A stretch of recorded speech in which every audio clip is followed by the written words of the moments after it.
Good evening, good evening, good evening. Hello and good day to you all that have joined this evening on this stream. It is so good to be back with you guys here on another stream here on the channel. It is the 777 flight that we're going to be doing, a pretty short flight out of Okinawa over to Taipei. If it is your first time here, I want to say thank you so much for taking the time out to journey with me this evening. Hope that you find something interesting. You probably learn a little something about aviation. If not your first time, welcome back. And I hope that you enjoy the flight with us this evening. Feel free to say hello in the chat. We're here to chat and enjoy ourselves as we go through this flight. Today we are in the PMDG B77W-300, which is the longest version of the airplane. The 777 is the 777-200, 200ER, 300ER, the 200LRs of. The difference between the two, well, there are a couple of differences, but in terms of looking at the aircraft, the 200 is shorter than this, and the wings are a little bit different. So when you see an aircraft that looks this long, more than likely it is the 777-300. However, you can also have the 777-200LR, which has similar wings and engines. So that is somewhat of the similarity between the 777-200 and 300, where that is concerned. Otherwise than that, 777 is a 777 all around. Once you fly one, you can fly all. Pretty much it is one rating. And so you just learn the differences between the 200 and 300 and you're good to go. Other than that, pretty nice airplane. This is a China Air livery, and it is one of the special liveries, and we can see a couple of characters here on the aircraft. As you see here, the 777-300ER, also known as the 777W or the 77W. So this is the Disney movie. You know, I don't even remember what is the name of that movie. Somebody can help me in the chat. Hey, that's fine. But here we have the 777-300 in the special livery from flightsim.to. You can find that on the flightsim.to website if you wish to have this very livery. The aircraft is going to be flying today at an altitude of flight level 400. That's 40,000 feet. Flight is just over an hour in terms of flight time. It's a pretty short flight. However, the flight plan gives us up until 400. As a matter of fact, I can show you what the flight plan looks like, just for those persons who may be new to this whole thing. So this is the first thing that we have to look at, which is the flight plan. And it gives us all of the information that we need. The flight number, the call sign, the departure airport, arrival airport, alternate aircraft. And so we see that the flight time is going to be 1 hour and 8 minutes, and our block time is going to be 1 hour and 38 minutes. So 30 minutes, give or take, in terms of taxi, approach, landing, parking, taking off, all of that. So from the time we release the brakes, it should be 1 hour and 38 minutes from the time we release the brakes to the time we apply the brakes when we get to our gate in Taipei. So we're going to be cruising at 40,000 feet, costing us of 83, distance is 393, pretty short as I said. The reason why the flight is even shorter is because we're having some headwind as we go westbound. As you see here, this is our starting point, and we're going westbound to Taipei. And so we have 235 passengers on this flight with a block fuel of 21 tons. We see our baggage here and our payload, and we are well below our takeoff weight and well below our max zero fuel. So we're pretty standard, pretty within our range.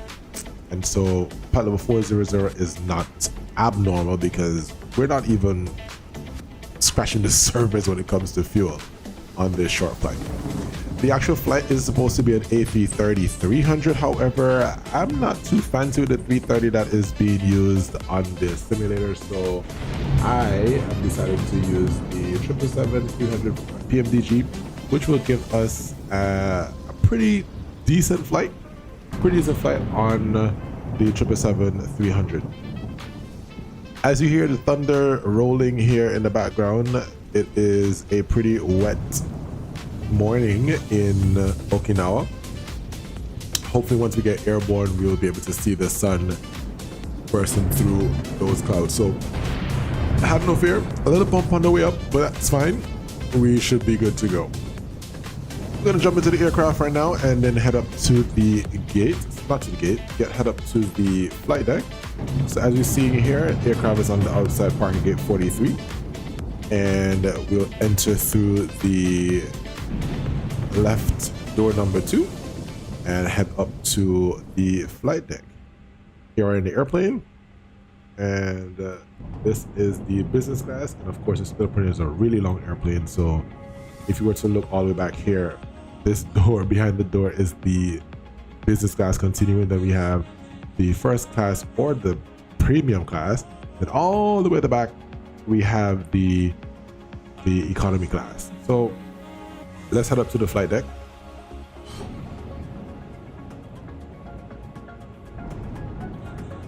Head up to the flight deck. Of course, when we're flying, we want to be flying in one of these seats. Lie flat beds. Best side is to be on this side, where you don't have to worry about anybody being next to you, one, and you do have the window. These seats sometimes aren't the best in terms of how they turn them, so it just depends on how the airline decides to do that. But for the most part, having a window seat is always the absolute best. Coming to the flight deck, pretty spacious. Oh, here's our first officer. Hi. And so we have flight deck here. We store our bags here, and we will jump into the captain seat.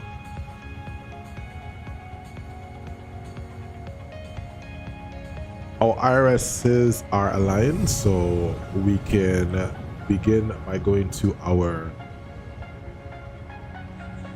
electronic flight bag, and let's request the data from SimBrief. SimBrief was the information that I showed earlier, where all the dispatch is done.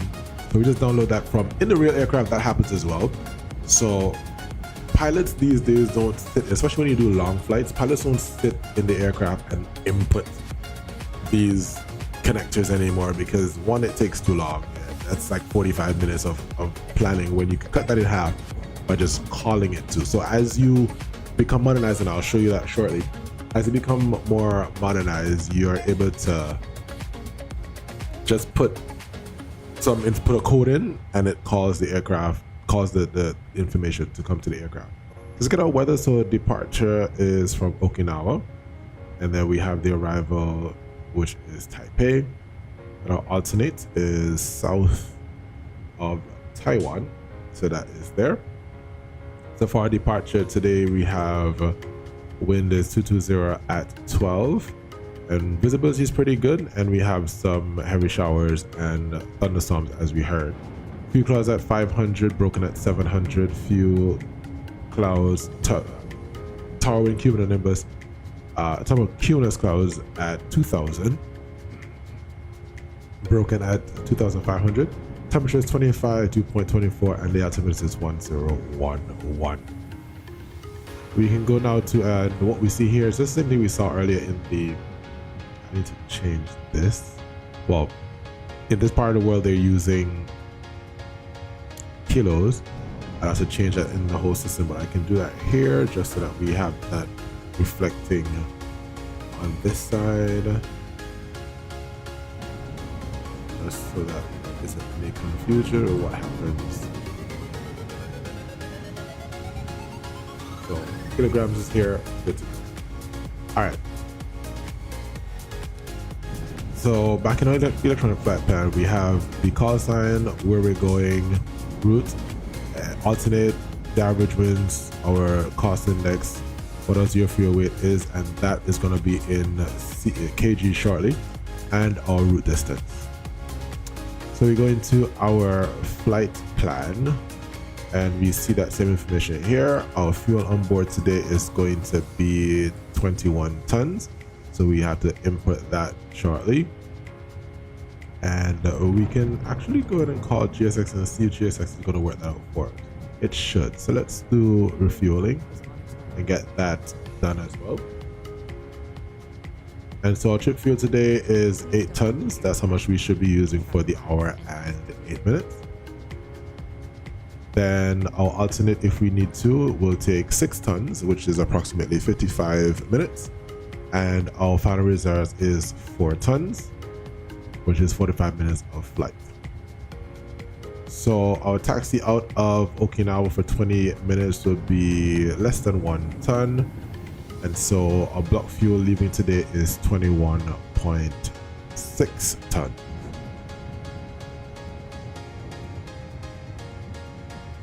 And just for our review, the Ganju 2, Ganju, then Sedku, then the Romeo 595 to Grace 1 Bravo into Taipei this evening at 23 right, which is our arrival. I want to make sure that this is good. So let's see, the fuel truck should be in position as it says. Ah, yes, it's on the right hand side here. So once they get ready for that,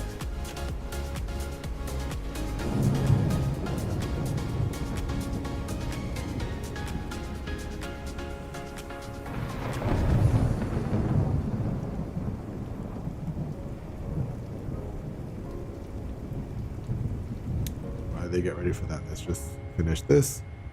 So our block time is 1 hour and 38. Hopefully we can beat that. Overlay of what our weights are, we have 235 passengers, but cargo is 5.9, payload is 26 points, and then our zero fuel weight is 194.7, which corresponds to the 400 or something that you saw on the other side. Our fuel is 21.6, takeoff weight is 215.6. And so we should be landing with 207, which is below our max landing weight. Right, so they're getting ready to get the fuel on board.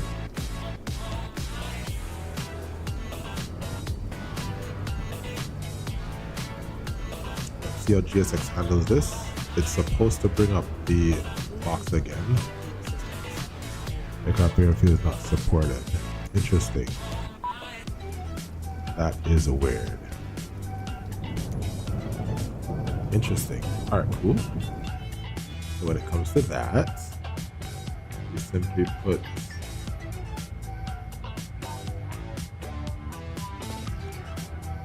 fuel is 20. What was it? 21 what? 21,600. That's weird though. Very weird. Alright, we just complete the service now. And then they will just disappear shortly after. Oh well, such is life. Alright, cool. So, what I don't necessarily like about this with the GSX is that the aircraft, if I do this, so I can actually sort it out here. So we're gonna go to the route and sort it out. So we have our route request and our submit information is already in. I could set the payload, set the fuel. I don't necessarily like doing that because GSX is gonna set it anyways. So on this side, on the right side, we look at payload. If I do select route, it's just gonna give me the route. But if I load this information from here, it's going to auto-populate this side on the right side, which I don't necessarily like with GSX, but let's get that so at least the information would be solid once we start to load everything from the FMS, RFMC. Alright, so see here, everything is populated there. and it would do the same thing if I had done it from the FMC. While that is going on, let's go ahead and get our passengers boarded, because that's going to take a little bit. There's 235 of them. So since we now have the fuel on board, we can start the APU and get the aircraft cooled.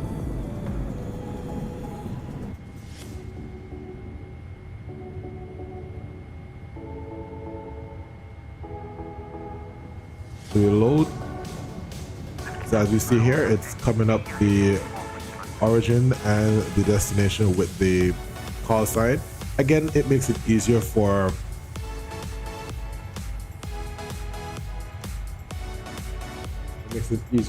the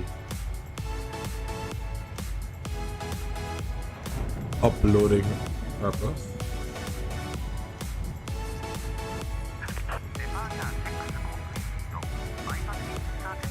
So we're gonna do our departure and arrival. We're departing from runway 18 left as the Gandru 2. Then we go back to index and we're arriving on the ILS. Let's check our charts. Should be ILS runway 23. Let's see if there's 23 left. All right. Look at the airport charts. We'll pin that one time. The airport. All right. So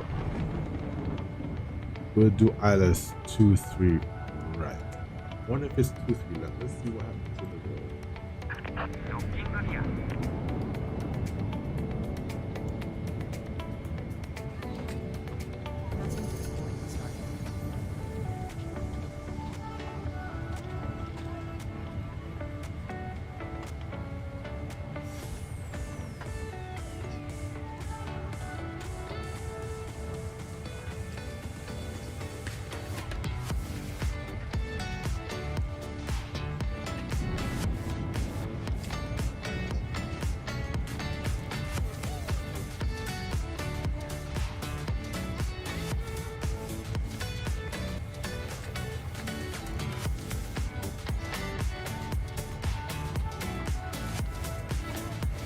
So the landing departing.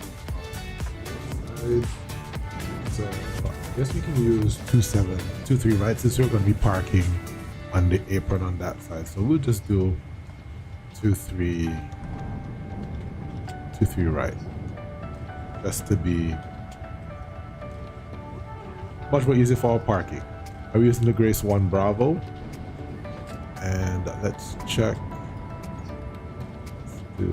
So parking bays, I've got pinned. The start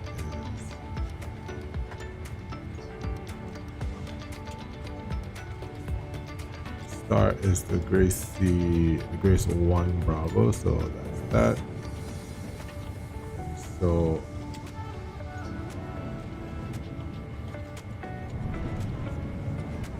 coming in via Grace, and we'll enter here.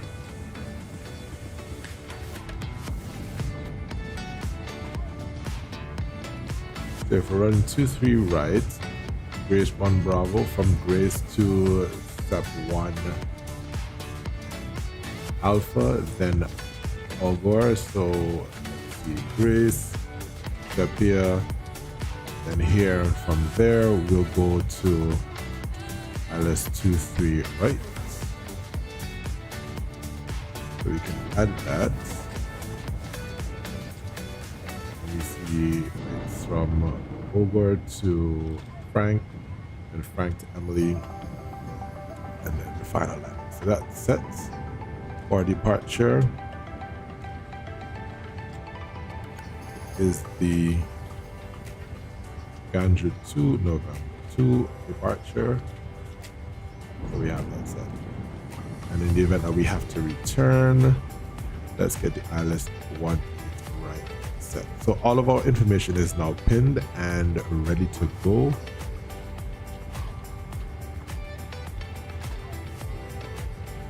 Our airport. So let's see what we have for partners.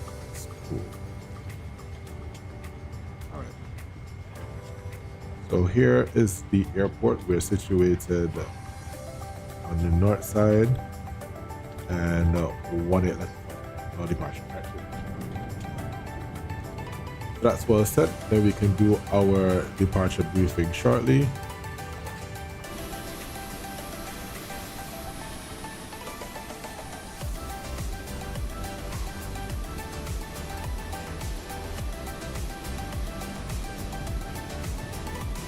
So aircraft is boarding.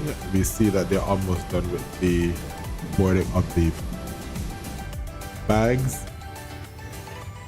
All right, so before we activate, let's check this out. Go to our legs page and we will step through departure, and there we have it. So that's set, and we can now activate, execute,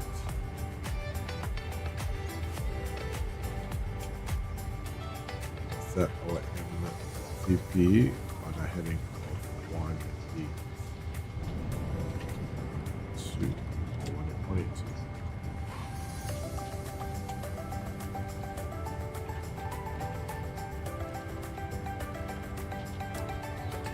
Right there, 1 on 1 0. All right, great. So let's go ahead and do our departure briefing. Today is going to be a 777-300 departure.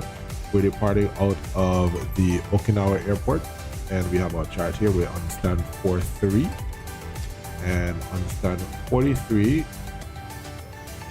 we will push back, and we will either use P1 or D1 stop or the D2 stop. We'll decide that once we get the pushback clearance, and then we will taxi to more than likely via the Echo 1 or Echo 2 to runway 18.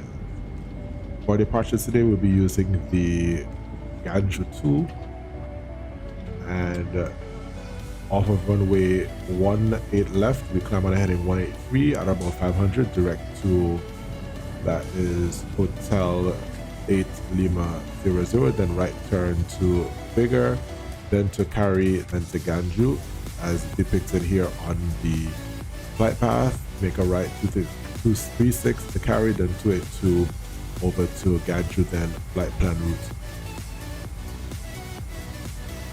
For the status of the aircraft, we should be in a well-equipped aircraft. No minimum equipment list is valid at the moment, and we will be climbing to a cruise altitude of flight of 400. We have 235 souls on board, and should we need to, our alternate is south of the airport of Taiwan, so we'll also have that set up here if we need to for the alternate. Out of Okinawa today, the immediate threat is going to be the weather. It is currently, the weather currently is winds at 220 at 1-2 with heavy rain showers in the area, low clouds, and some towering cumulus clouds that are at 2,000 feet. So we will look out for those on the radar as we make our departure out of Okinawa.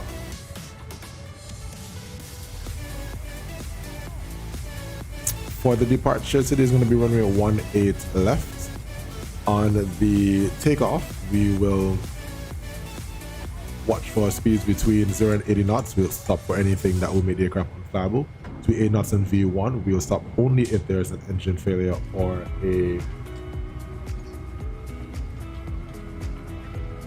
if there's any fire warning that comes up on the ICAS. If it does, we'll yell stop. I'll close the thrust levers and we will come to complete stop. We will check out what the situation is, and then we'll inform ATC. If we're able to, we'll exit off of the runway and come back to the stand. If not, a situation that we can handle, we'll definitely deal with it, then make a second attempt. Once we're above V1, we're committed to the takeoff. We'll climb straight ahead 3,000 feet. Once we're airborne, we'll clean up the aircraft and then make an assessment. If it is something that we can continue with flight, we will do so. Otherwise than that, we'll come back and land because we are well below our max landing rate.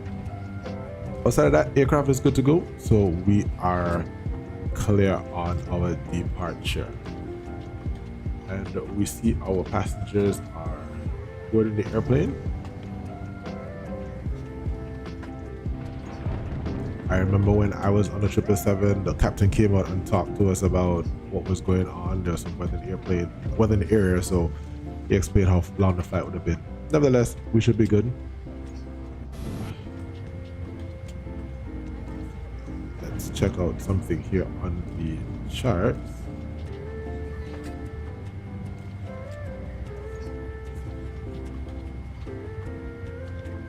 So there isn't any significant weather that is showing up on the chart, so to speak. Just the rain that is around the area. So we're pretty good to go. All right. The next thing we need to look at now is our takeoff performance. So let's go to our weight and balance. And since we already have that information in, we can go to our performance tool.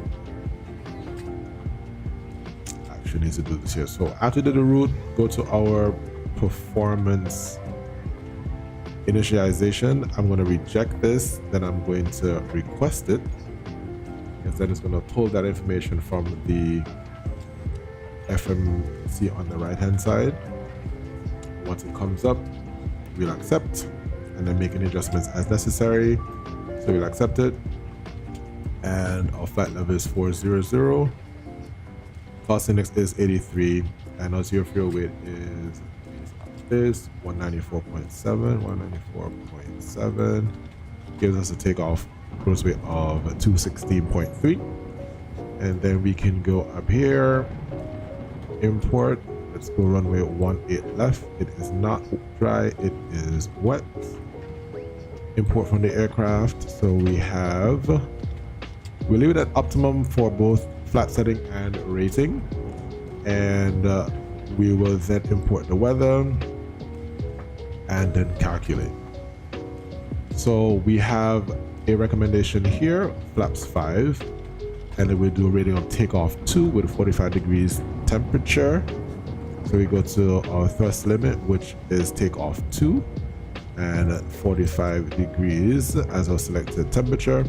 Gives us a departure of 89.8, which is within range of what our performance says. So we go to our takeoff page and we will put in flaps 5, and our CG is going to be 27.8, trim of 5. So we have 131, 148, 154. If I go to the next page and I put in the weather, which is 220 at 12, it's going to remove the information I just had. Well, I didn't put it in yet, so it's fine. Slope is 0, and it's going to be a wet departure. And our reference temperature outside is 25 degrees. So there we have 135, 148, 154. And that's close enough, so we will use that. Turn on the seatbelt signs, and let me turn on the number 4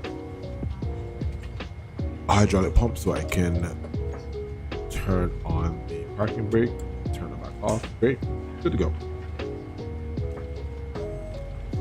So our takeoff reference is set. So V2 is 154, we put 154 up here, and then we can arm the LNAV and VNAV. RTU can be armed as well. Let's go back to our EFB, and I'm going to double check something on the departure. I'm not sure there's a top altitude, but let's see. The transition is 140, so we'll go 140. That's our top altitude for right now. Good. So we're ready to go. ready to go, ready to go. Our passengers are boarding. I'm not sure. I have to check to see if they're all done. Nope, they're still boarding.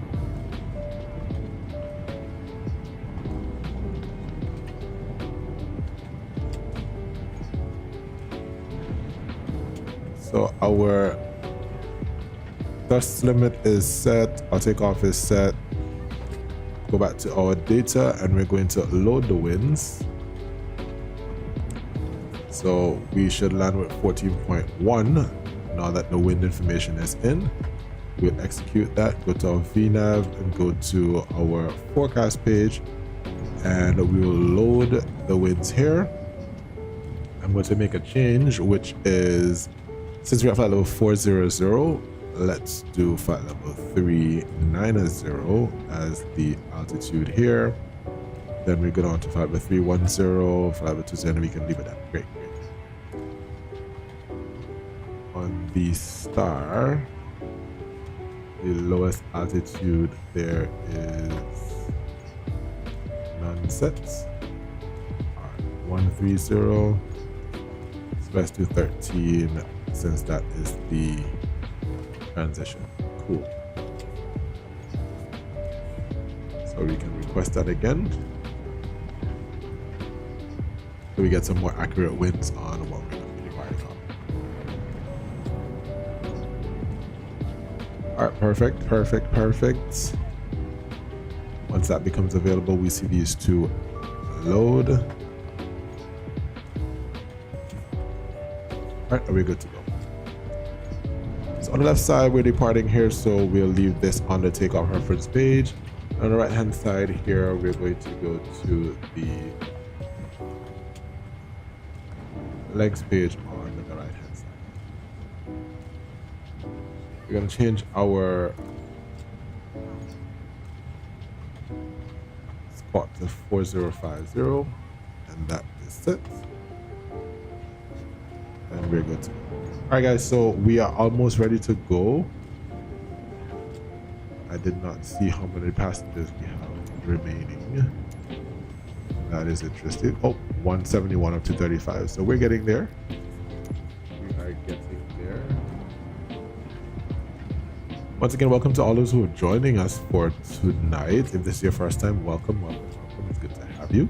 If you're returning, thank you so much for sticking around with me. I know it's been a while. Life has definitely been lifing, but we keep going, we keep pressing. As much as possible, we try to get it. Let's get our packs coming on, and we are good to go.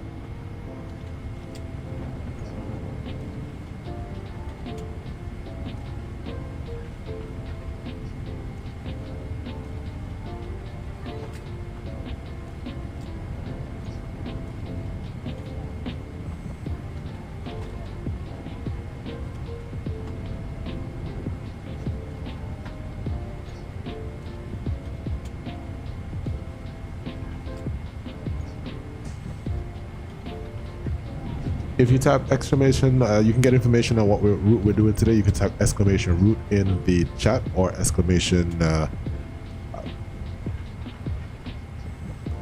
Discord. If you want to join the Discord, you can always let us know.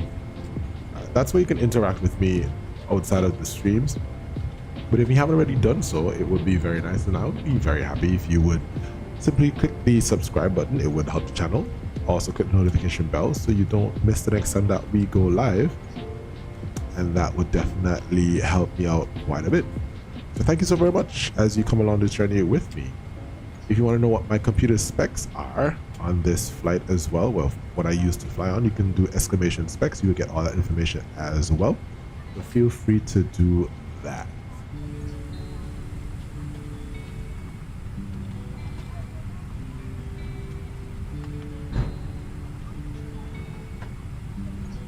Everybody is settling in, and that is nice. A couple of empty seats because it's not a very full flight. Filled enough.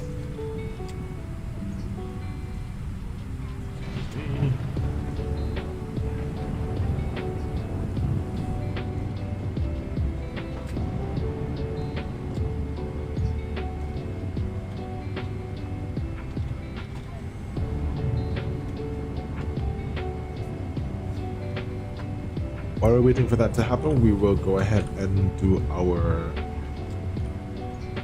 checklist. Oops.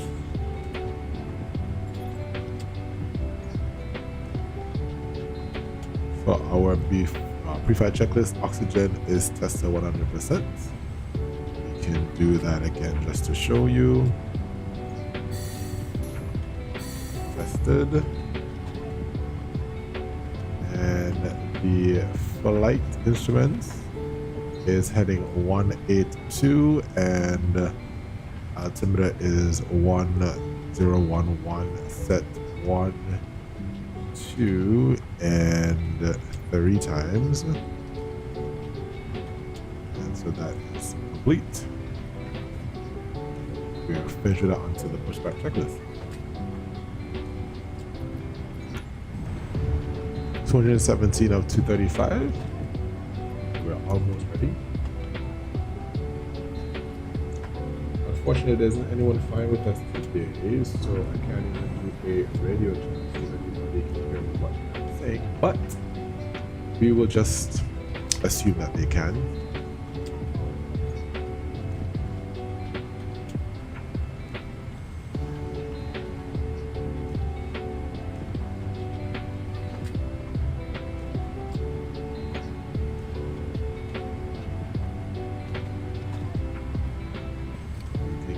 Of the power from the ground.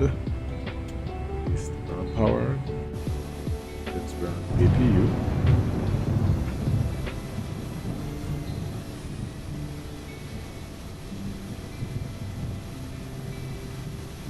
This would be us if we were looking.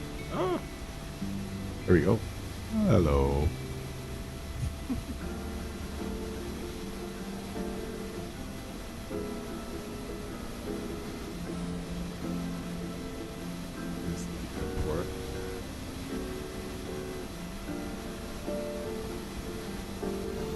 That down to all of that. Wow.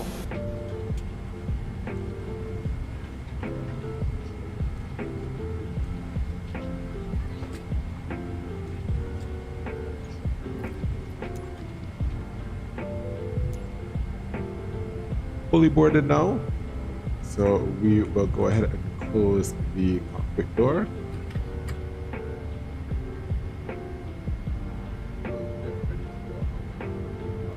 Here in just a moment.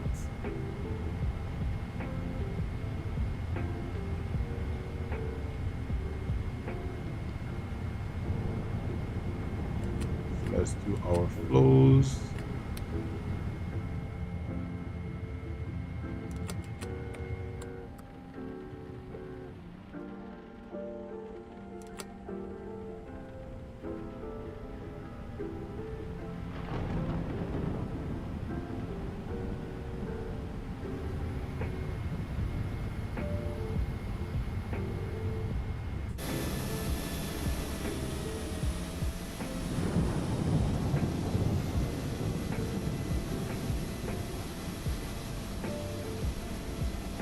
We turn our beacon on, close our doors, and we're getting ready to request a pushback. Once those are closed, we then arm all the doors. So arm, remove chocks, and then we'll call for GSX to push back.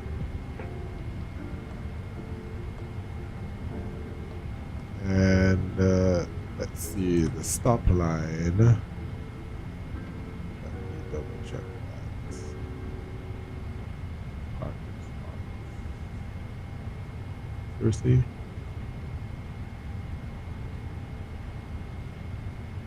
We're at 43 and you have the D1 stop line, which is here with nose right.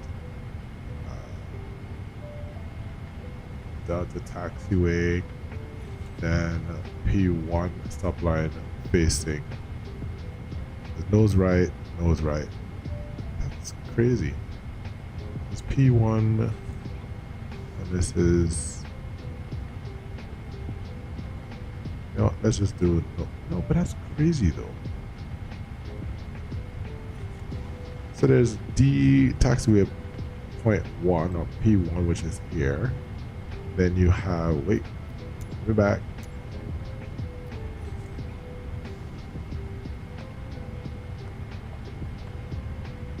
D1 stop line, which is here.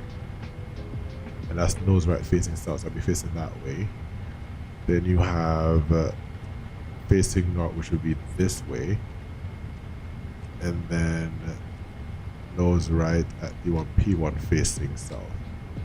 I don't know why they do it like that. You know what? Let's do it this way because I did it the other day, so it's facing north. So let's do that.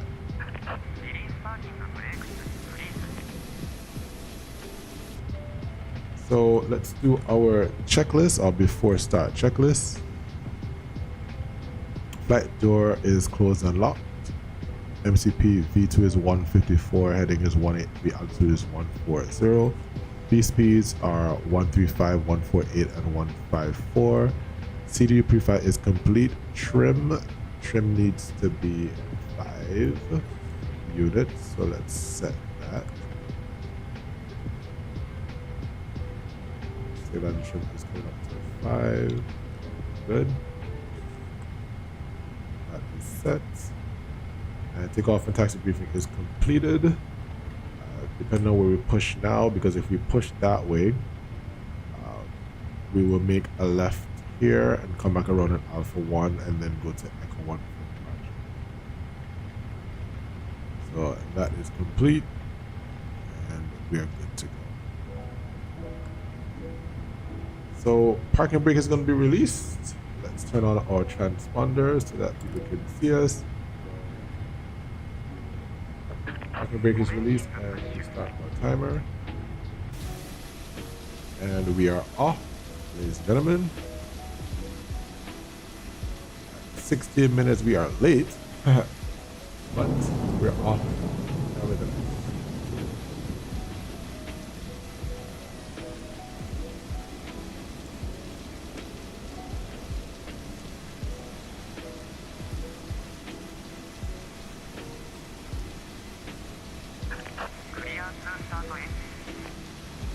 Start sequence is 1 then 2. So start engine number 1. And we can see those massive engines turning.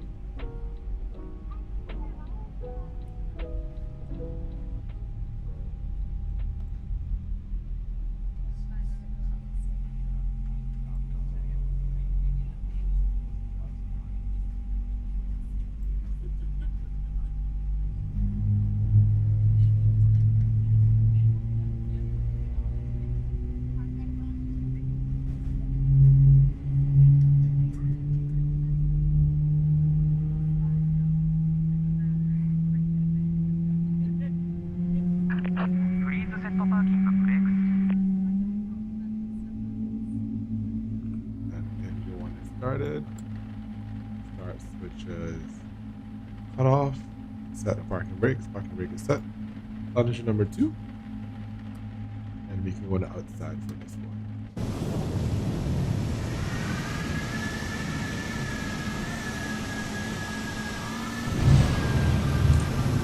Don't you just like that? Look at the jet wash. Jet spray.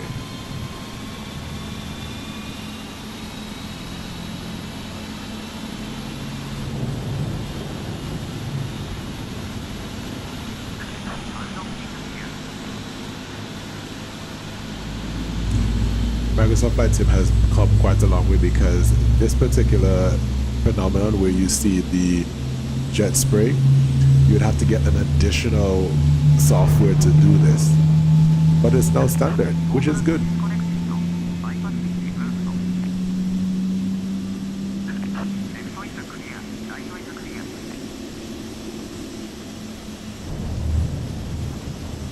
That is actually a pretty nice.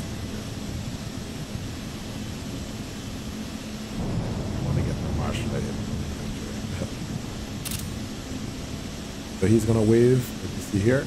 He's showing us the pin on the right hand side. He's gonna wave, so we know we can go. There he is, and he's pins away on that side. Then we will do our after start flows.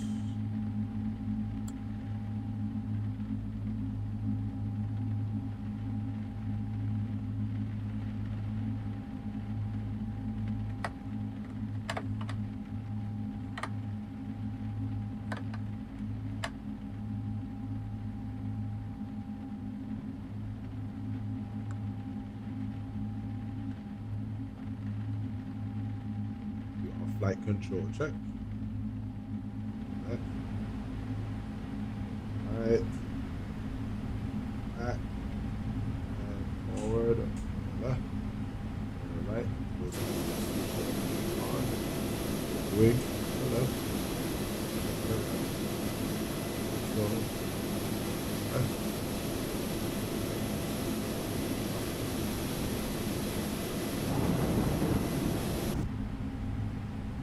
So anti-ice not required, recall is checked.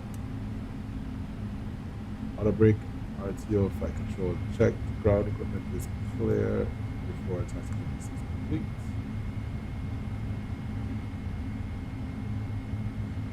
And let's get our on. And we begin our taxi.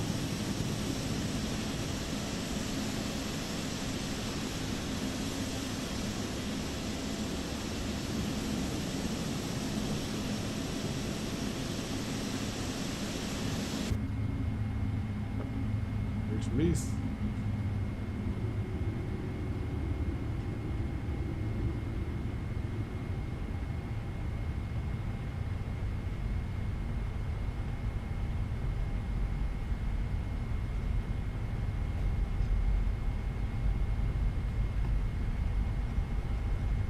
Brake check.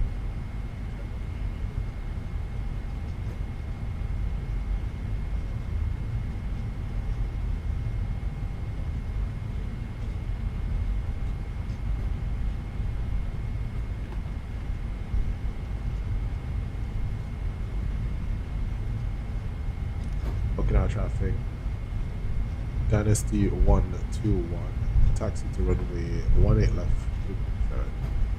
Okay.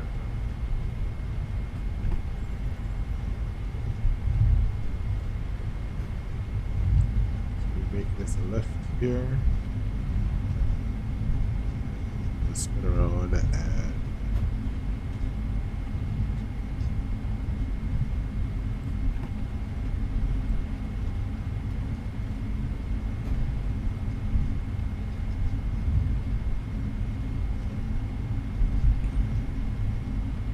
the other pushback would have pushed me back to this point right here, and then we'll have to taxi all the way around and back here. Yo, what's going on, man? Game Shift D9X, welcome, welcome, welcome.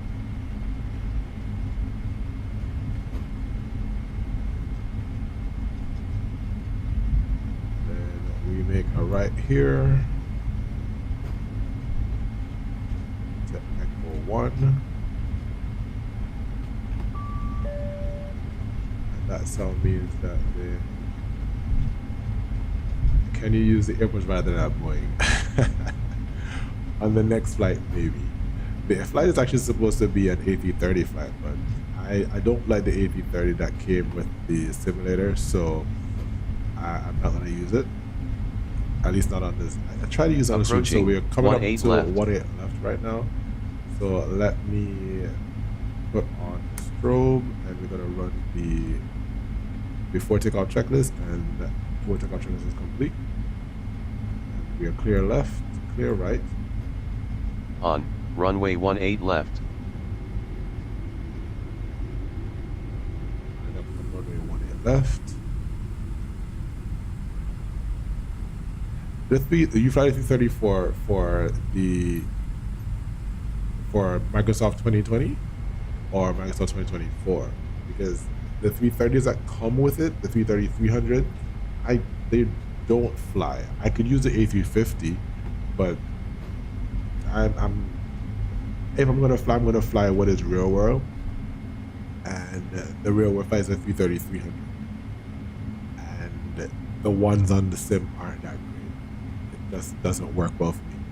All right, let's get out of here. So put on our wing lights just so that we can remember what our departure was. We're gonna advance the throttles between 0 and 80 knots. Between 80 knots and V1, we'll stop anything that is going to make the aircraft unflyable, anything that's unsafe, anything on the ECAS. Above V1, we will continue to take off and figure out what's going on with the aircraft. Then we'll come back and land if we're able to, or if we need to. If not, we'll continue to our destination. All right, so let's get everything going. Landing lights coming on, wing lights coming on. The aircraft is looking good. I actually don't like this. I'm going to take another picture. Reflections here look so sweet.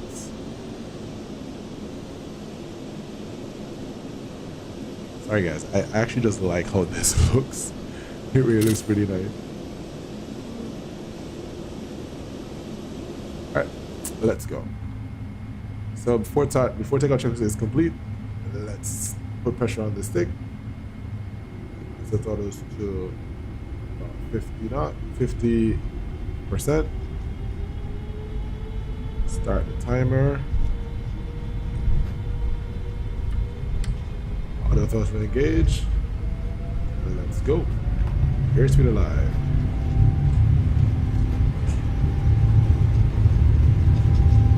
knots. Try to keep the center line. V1. V1. Rotate.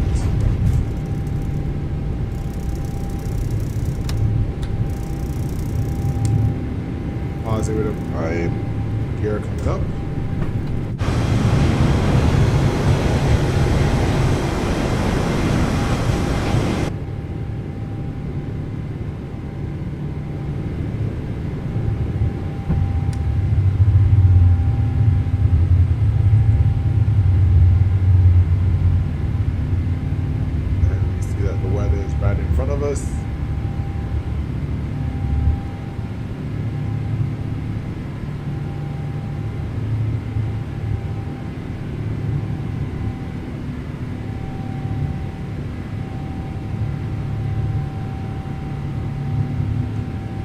Follow this magenta line.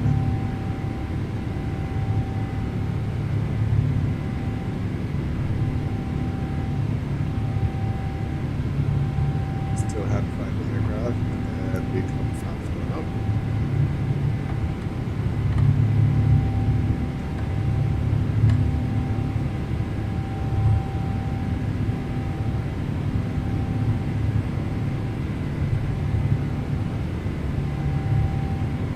There we go, breaking out of the clouds.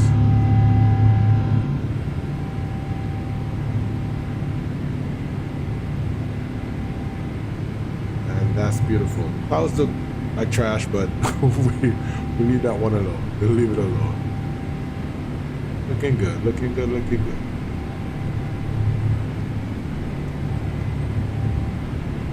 Still hand flying.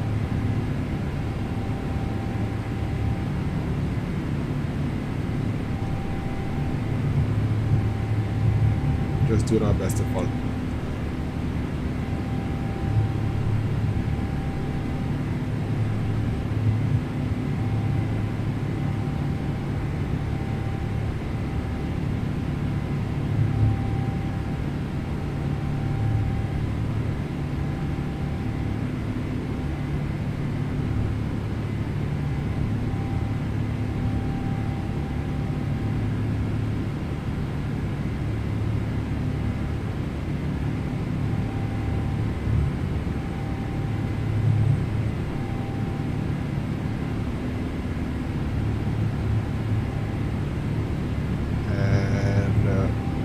Autopilot on.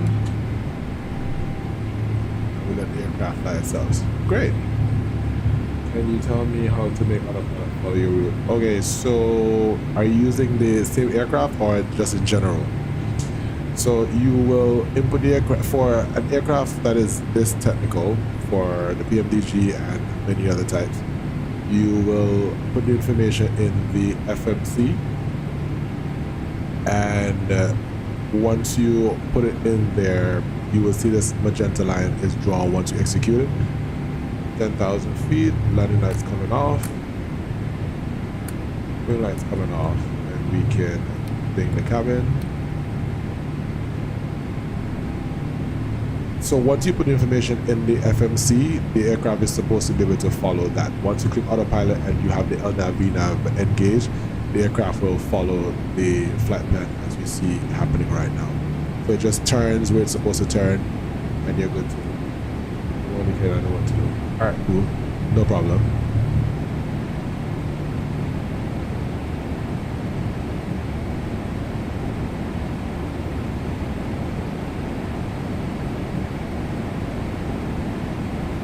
Passing flight level, passing 11,000 feet.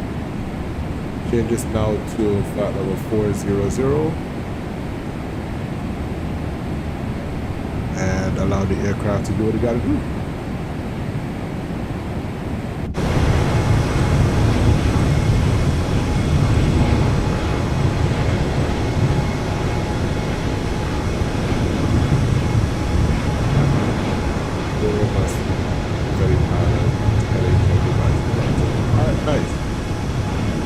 Nice.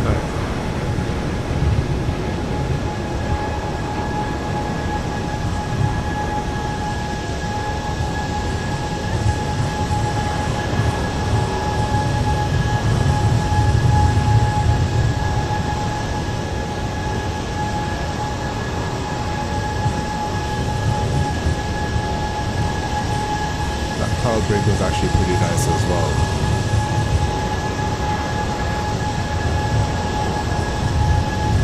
There we have the majestic 777-300.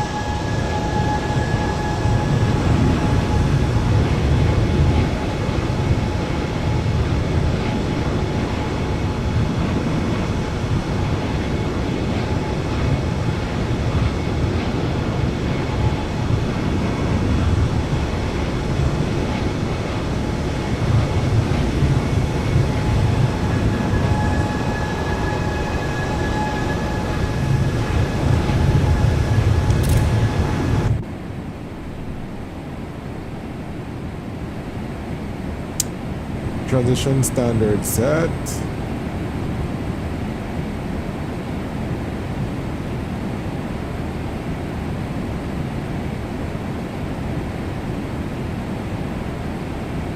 Let's see if we can get a shortcut somewhere.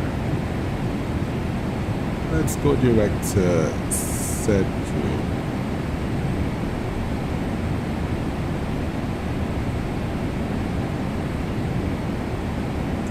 And climb up to flight level 400.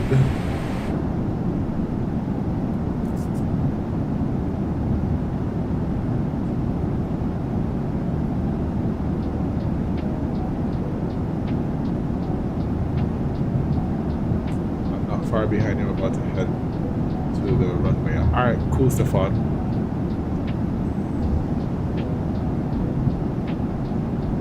Alright, game should be a lane over in Dubai. Nice. That's one place that I'll eventually visit. How's the atmosphere over there in terms of all what's going on?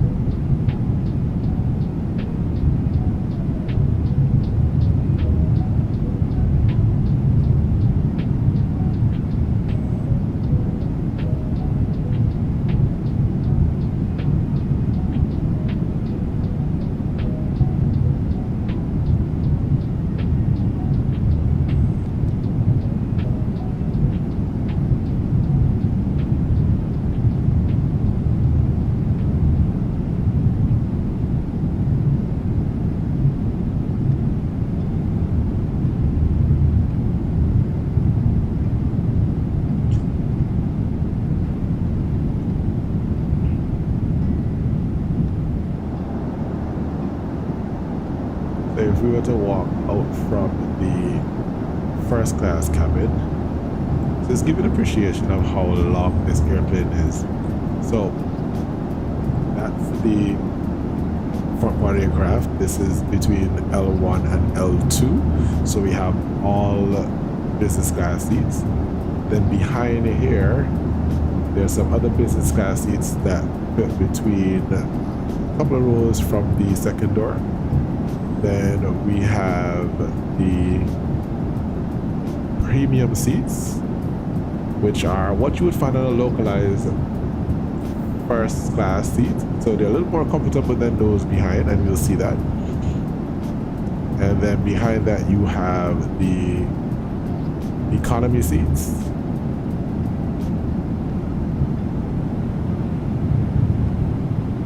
And this configuration here is 343.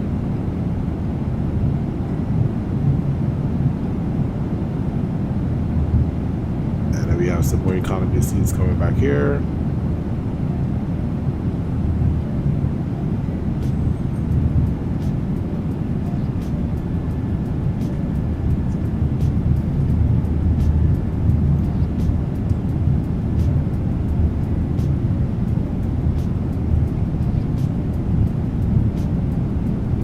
We're still going.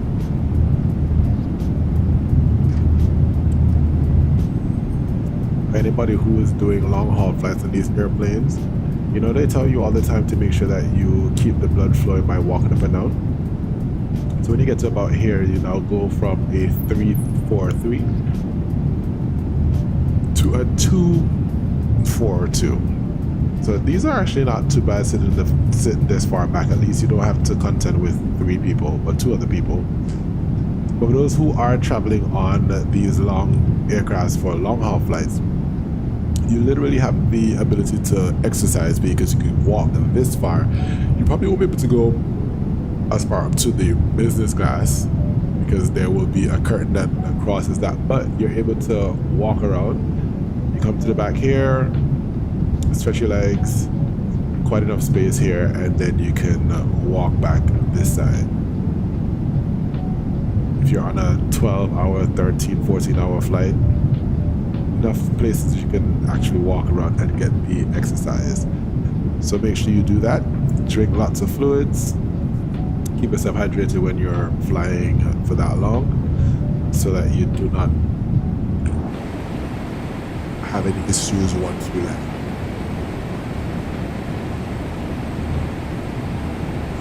Passing 30,000 feet.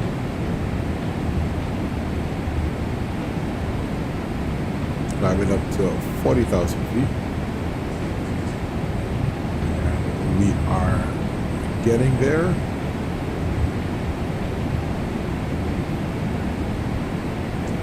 Current time is 38.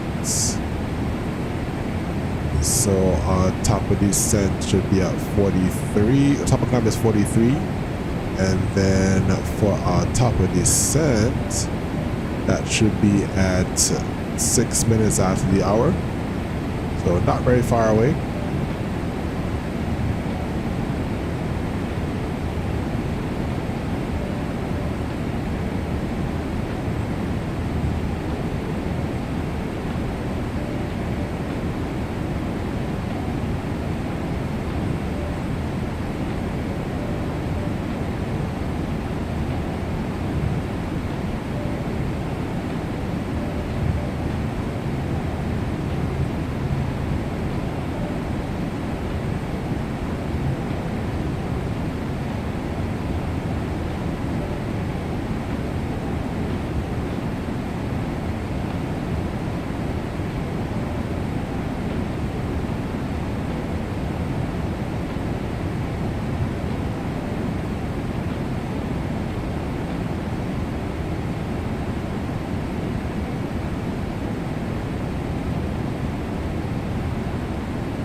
So the star doesn't necessarily have a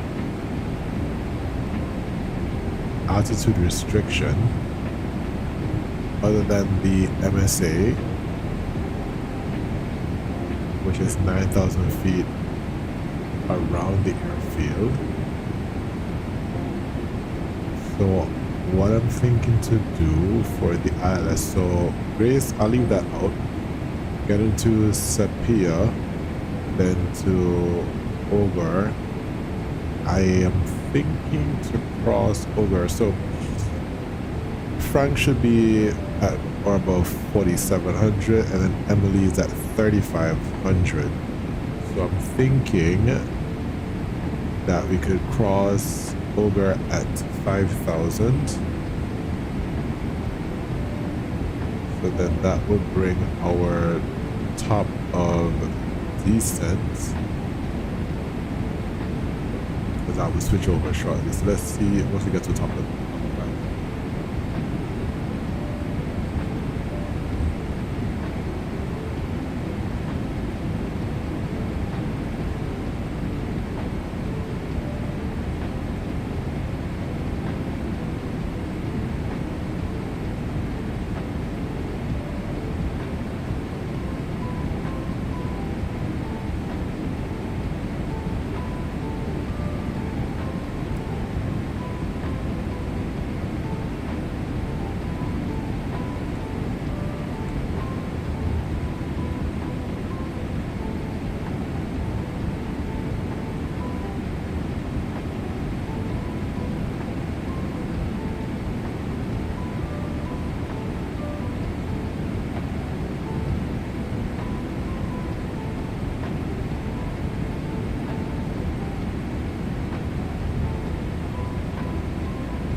level at flight level 400.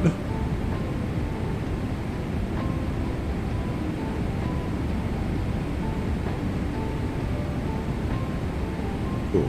So there's the top of line.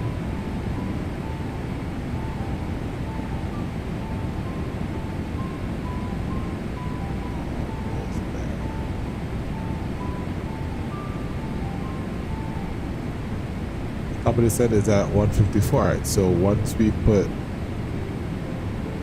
5,000 as a hard altitude here, and let's do 220 as a hard speed restriction and altitude, and execute that, and that takes all our fuel. So at 154, 145 is where our descent will start, and a little bit earlier at 1 minute before what was there. So good to go.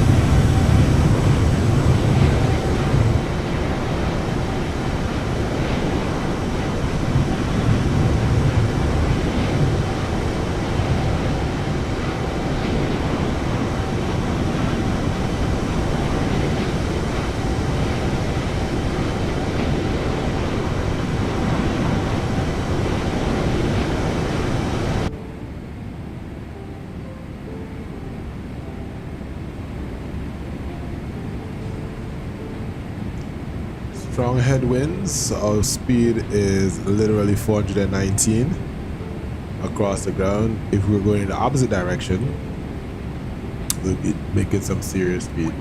All right, we're gonna get there. We are going to get there. 90 minutes to the flight, and we're at flight level 400. So it took us less than 20 minutes to get up to our cruise with a derated takeoff, right? So pretty light. going from one place to the next, so we're good.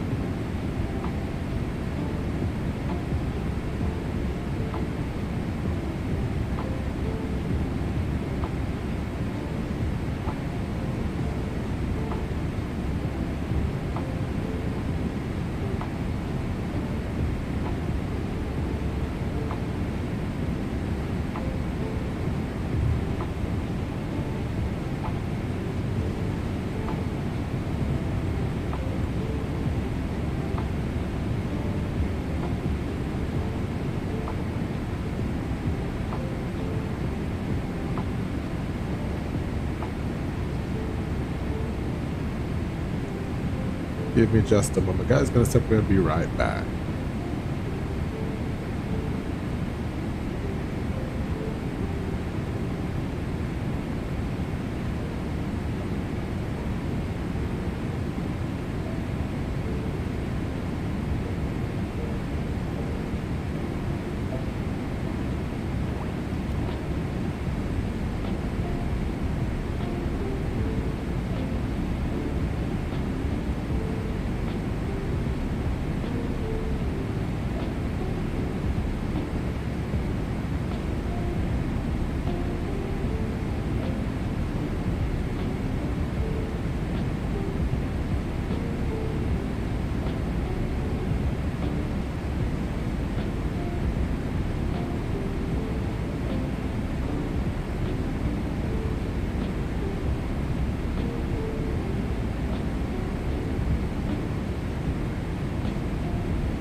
And we're back.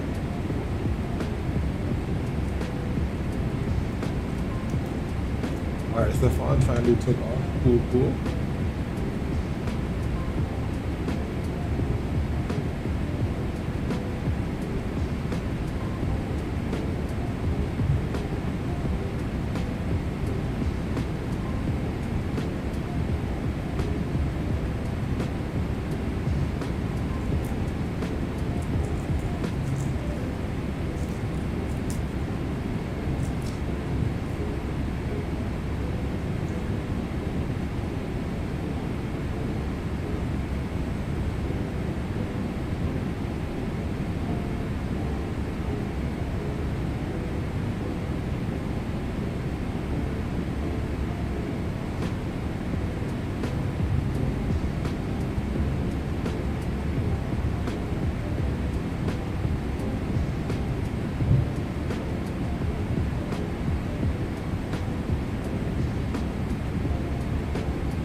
we are 60 miles from our top of descent, so we can begin doing our arrival approach briefing. Descent, that is. So we're going to be descending via the Grace 1 Bravo, iron out, and that is going to take us the approach place of Grace. The transition is Grace into Sepia, then I make a left to Ogre, and then we'll take Ogre into runway 23 right. Based on the chart, which is 20-2 Charlie, the arrival traffic via Grace 1 arrival should plan to descend as follows for runway 5. For runway 23 left, you cross Cooper Gray and flight level 1. So see, this is what happens when you read the charts. Because then you see it says the descent you expect to cross at 140, so 54, and if put 140 here, that means on top of the descent is now at 35 nautical miles. Right. Our descent clearance will be issued by ATC. Grace 1 Bravo from Grace to Sepia, then to Ogre, and then we'll take Ogre to Frank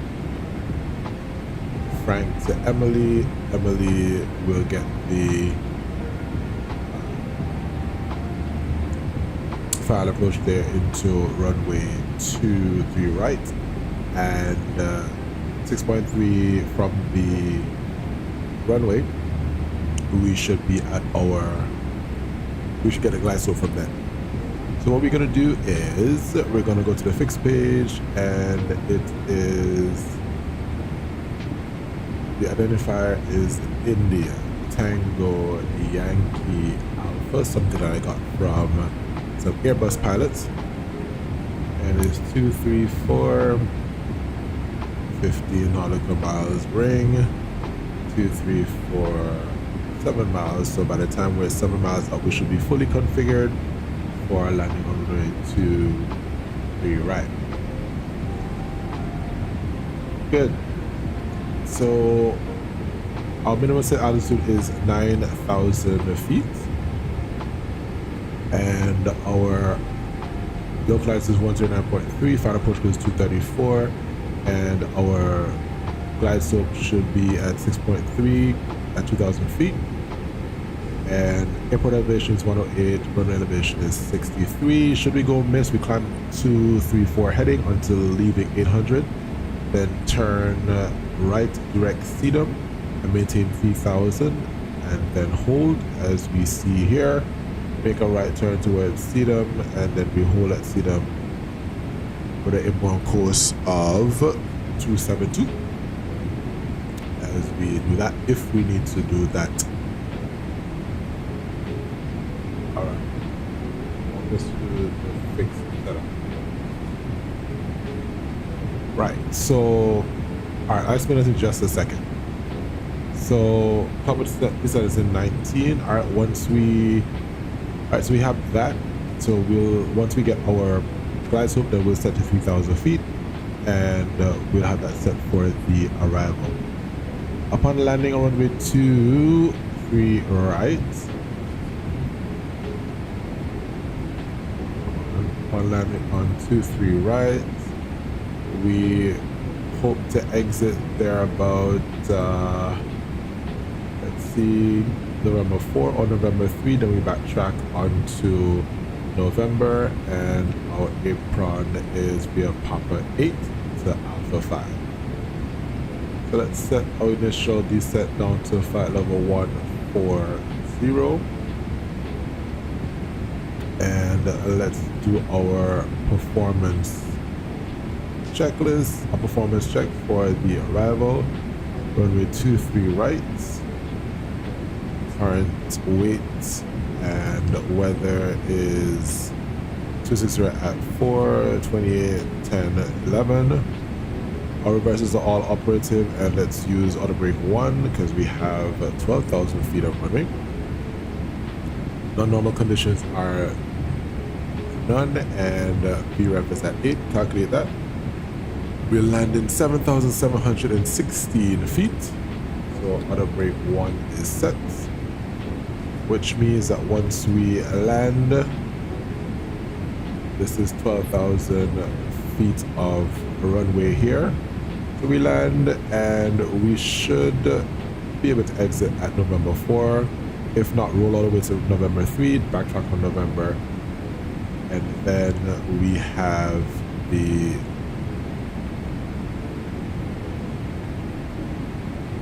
Alpha 5. So we'll then backtrack to either Papa 8 or Papa 9 and go into Papa 9 since it goes to Alpha 5. So the arrival or the descent checklist is complete. So let's go through that checklist. Recall is checked. Notes are checked. Auto brake level 1 and landing VREF. I did put that in a while ago. Oh. Let's see. Performance. Let's see here. So that's VREF 141.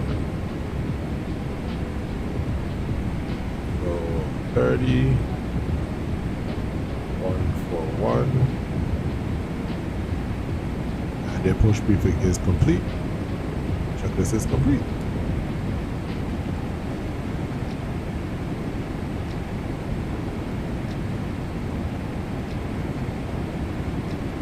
Besides going on. Right, so the fix setup. All right, so on the Airbus, I remember I was looking at a training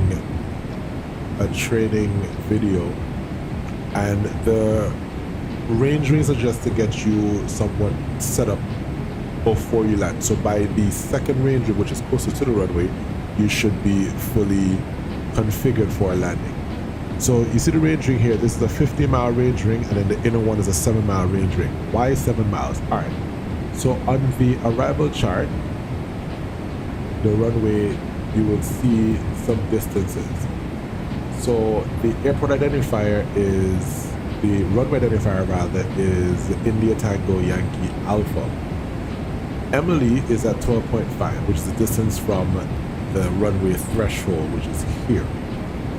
So for us, 15 miles is out here. So if this is, Emily is 12, then Frank is actually where the 15-mile threshold is. So at 15 miles, we will be at 180 knots. And by the time we get to this distance, which is 6.3, but it will actually have it at 7 miles, which is just outside of that, we should be fully configured, full flaps 30, gear down, everything set for our landing. So we will be stable by that point. Because technically when you're crossing this point, which is where you're at you get your glide slope, you should be fully configured, which is what is depicting here. You'll be on your 3-degree descent so that you can get to the runway.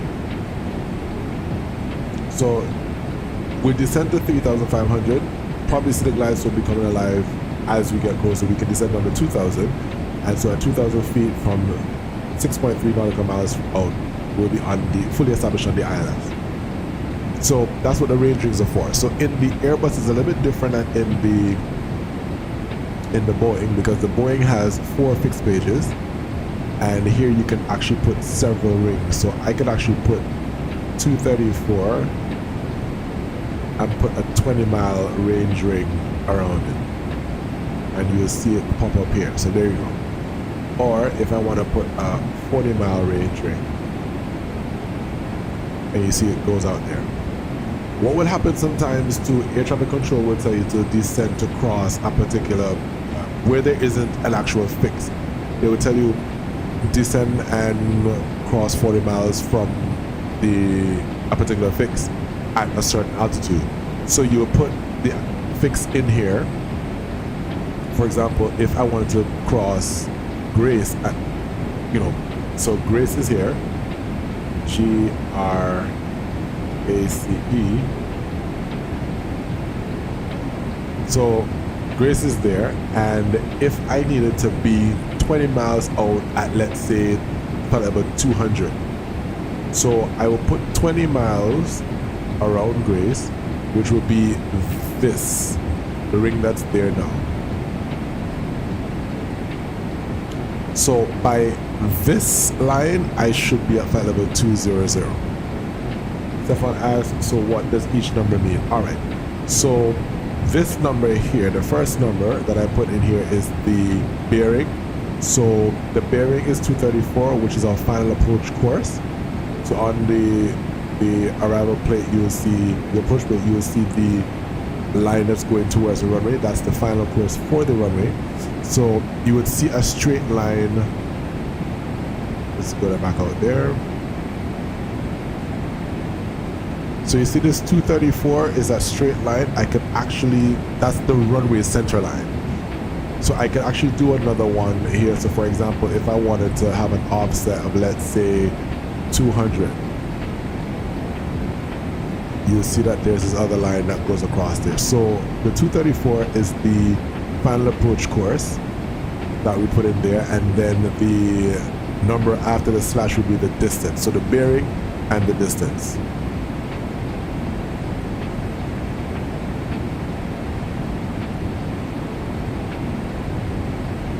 Let's clear that.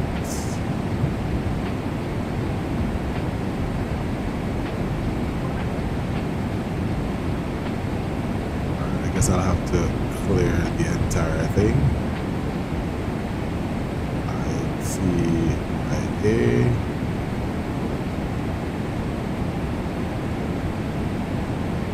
234 at 15, 234 at 7.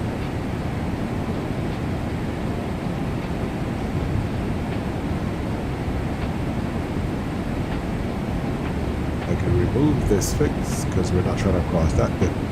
So we can cross Grace at 14,000 for level 140, and we can set our barrel at 1011, and our decision height for category D is 288. So let's put 288 in our barrel.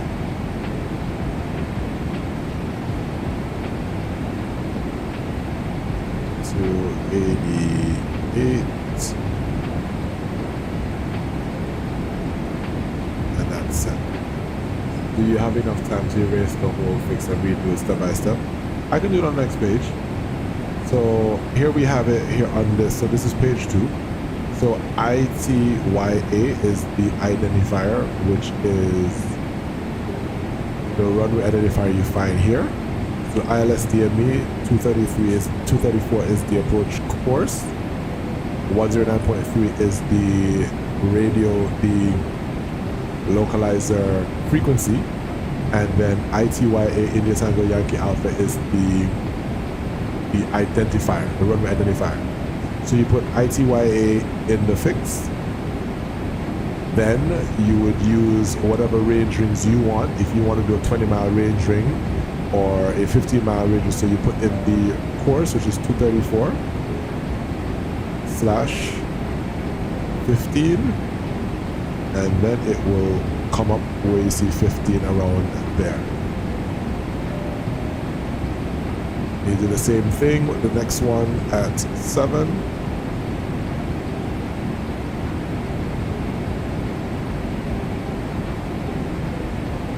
And there you have it.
problem. No problem. No problem at all.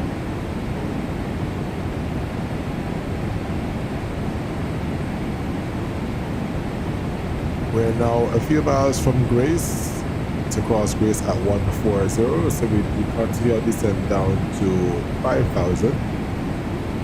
Coming closer to 10,000 feet, we'll monitor it to reduce our speed down to 240 knots. Gosh, we're supposed to know that you explained it that way. Yeah, man. You're very welcome. Most welcome, brother.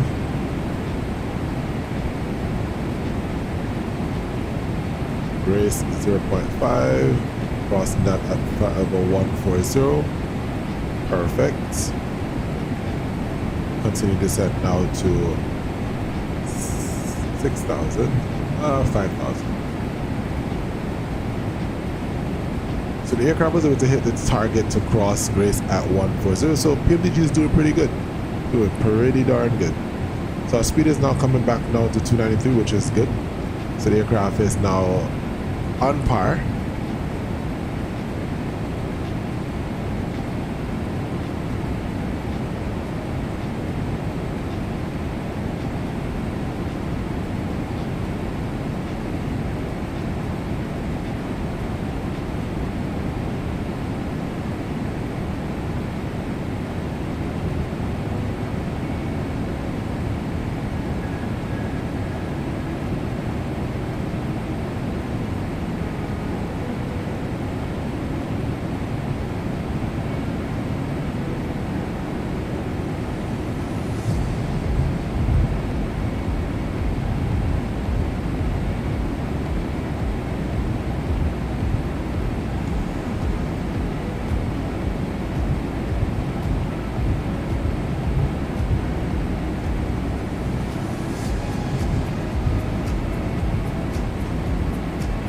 Transition altitude, local set 1011.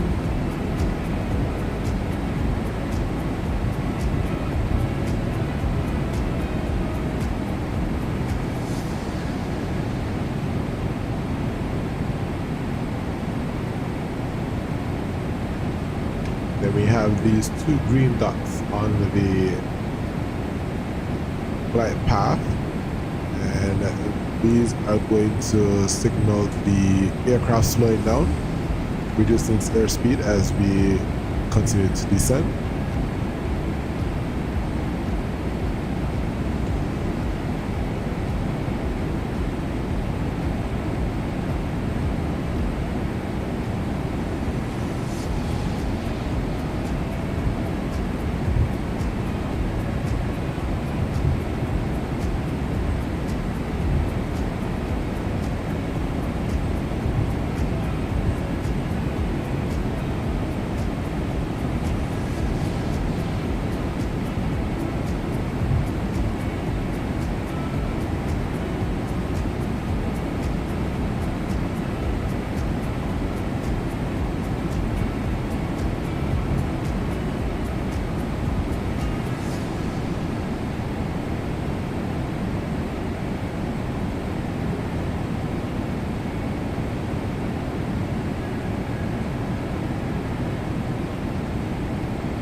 Aircraft now reducing speed down to 240 knots. We're going to help the aircraft out.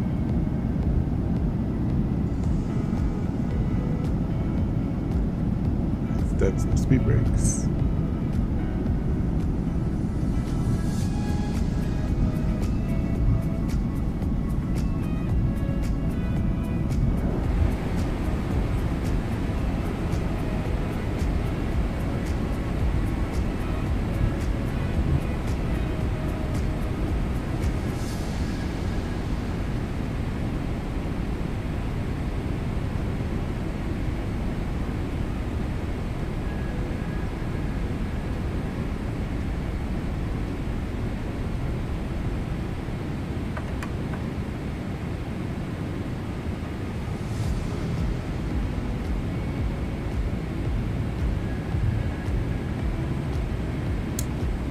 With the descent checklist. altimeter is set. The approach checklist. The approach checklist is complete. Lights on.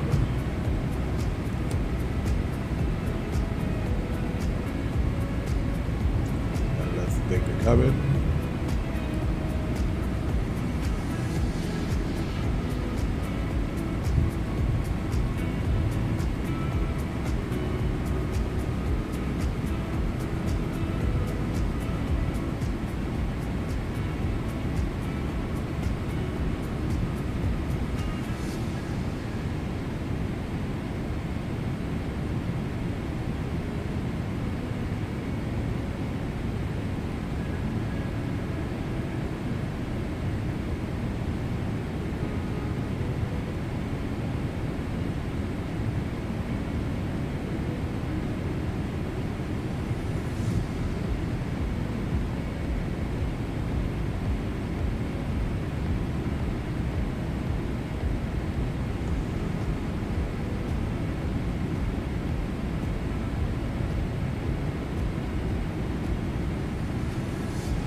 Cabin is ready.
On traffic, Dynasty 121 heavy descending through 7,700 for 5,000. We are 7 miles from Sepier. We'll make left towards Ogre, then left towards frontage on the localizer runway 23Y. Tower traffic.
So by 50 miles out, we're going to reduce our speed down to 180.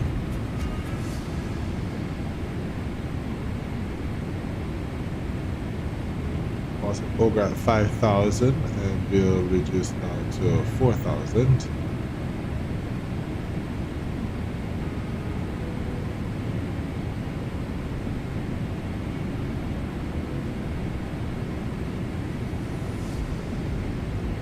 Ah, look at that. The VOR is called APU. That's cool.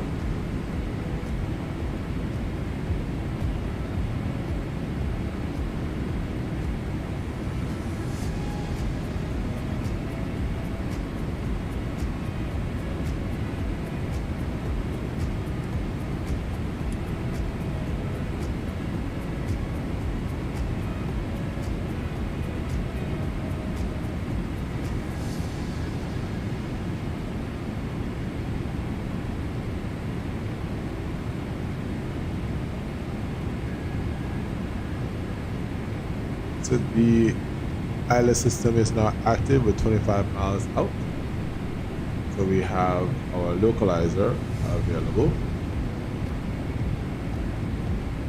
So we should see our Aylex, the glide slope, become active at or begin to move once we get closer to the 6.3. So once we get closer to this point, then we should see the glide slope coming towards the center so that we can intercept it. Alright, descend on the 4,000 feet now and we'll begin reducing our speed. So speed intervene and we'll slow to 210. 8 miles and we'll begin slowing further.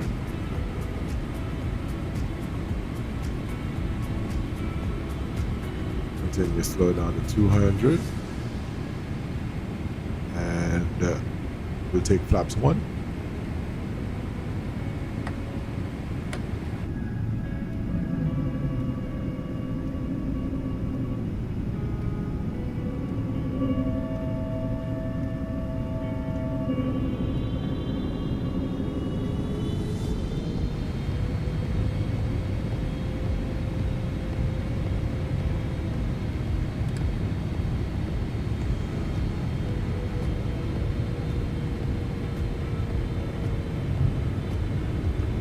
Miles out, reduce speed 180.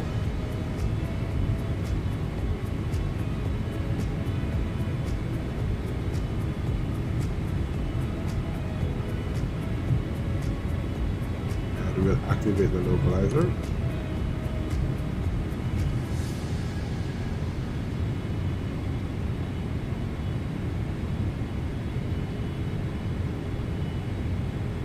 Flaps 5. Check.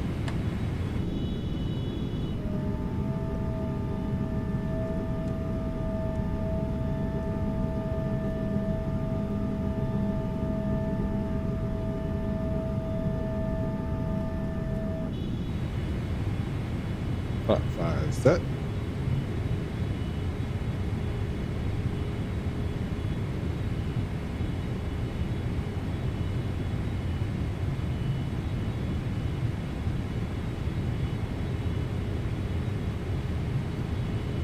The restriction is in here that it shouldn't go below 4,700, which is why we're not descending any further. And we have a localizer is captured and let's arm the approach. And we're descending now with the glide thereabout at 15 miles out. Glide slope will be captured shortly. There we go. Fully established now. And we can make the announcement.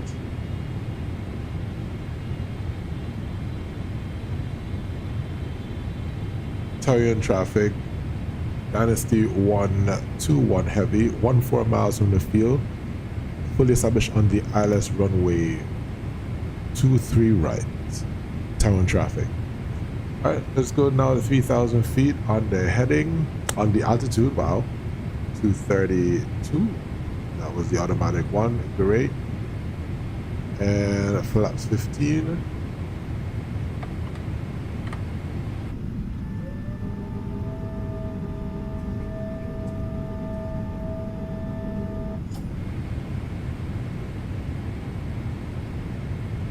Let's now bug down.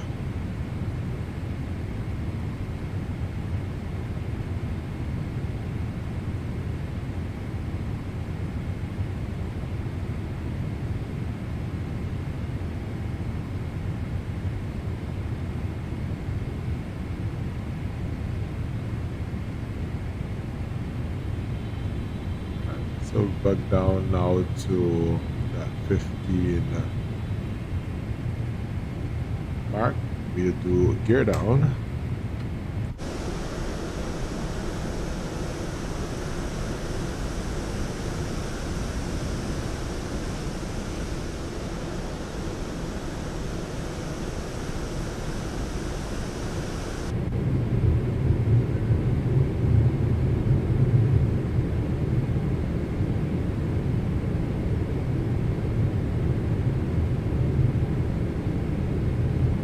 Which frequency are you talking about, Stefan?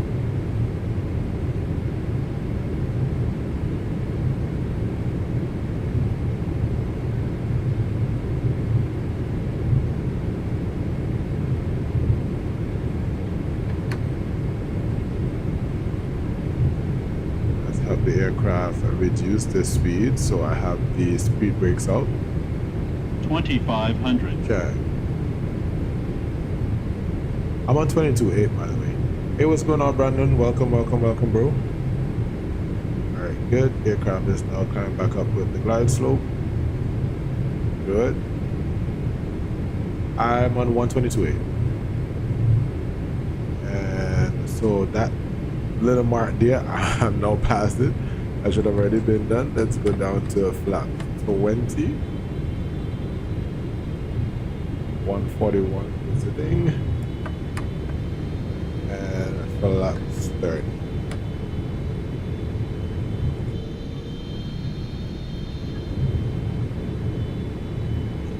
Landing checklist. Speed brake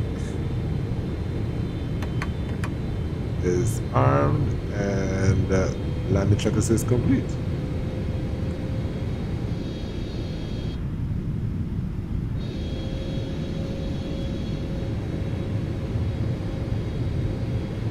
Current traffic, Dynasty 121 is on 4 mile final runway 23 right. Current traffic. Land 3.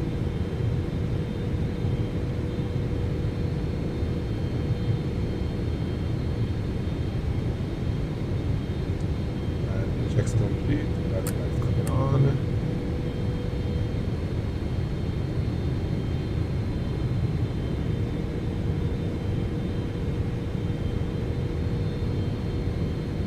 $1,000. Check.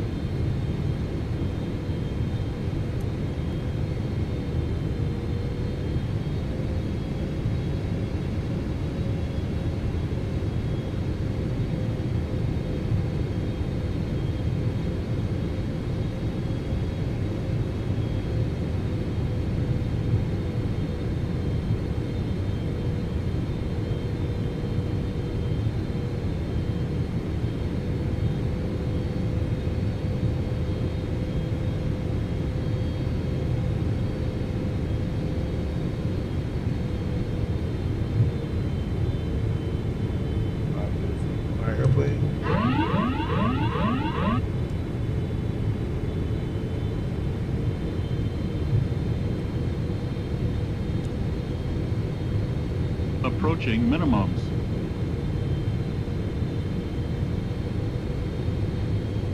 Minimums. Continue.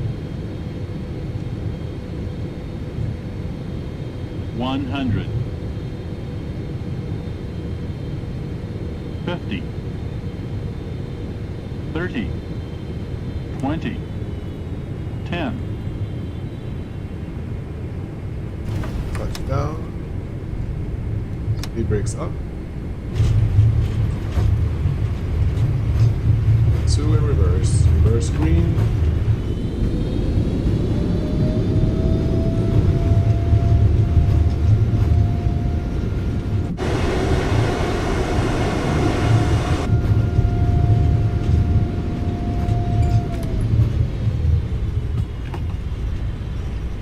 First light out. Manual braking. Start the timer, an hour and 6.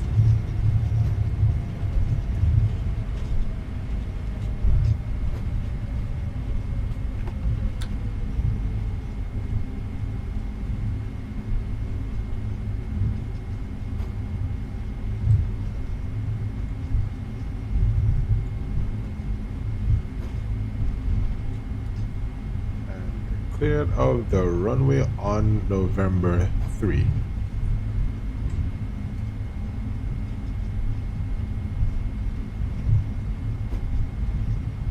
Perfect.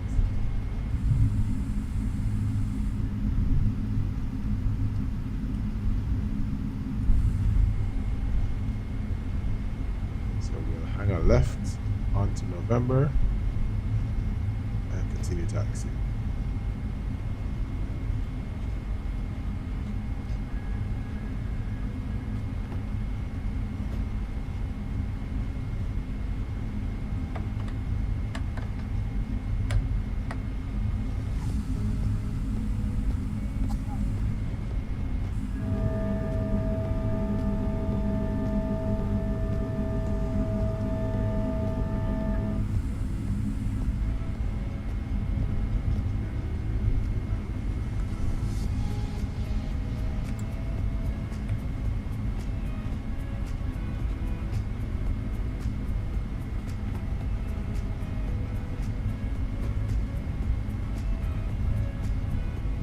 Landed off of November 3. We're on November now. We'll take November to Papa 9 and then to Papa 5. Let's see what that landing rate was. Not bad. Minus 247. Nice. 2365 feet from the threshold. Not too bad. Not too bad at all. Gonna call the gate. So we're going to Alpha 5, Terminal 1, Alpha 5. Okay. Okay, so he wants to give us Alpha 2 instead. Let's see how we get to Alpha 2. Alright, so we take Papa 9. Alright, we'll take Alpha 2. No problem at all. Alpha 2. So we'll take Papa 9 and then we will make the right into Alpha 2. No worries at all. DSX doesn't want us to have Alpha 5.